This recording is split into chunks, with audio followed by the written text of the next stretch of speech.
Welcome to Soups for the Soul, a warm and comforting creamy corn soup.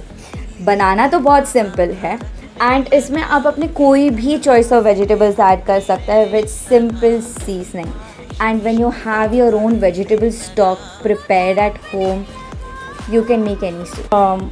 मुझे viral fever हुआ था and in the afternoon I was craving for lassi and I knew that I had a very bad throat. Still, I went for it. And after I came home, I had tonsils. The tonsils were so bad that I could not gulp any food. And it was at a point when I was not even able to drink water.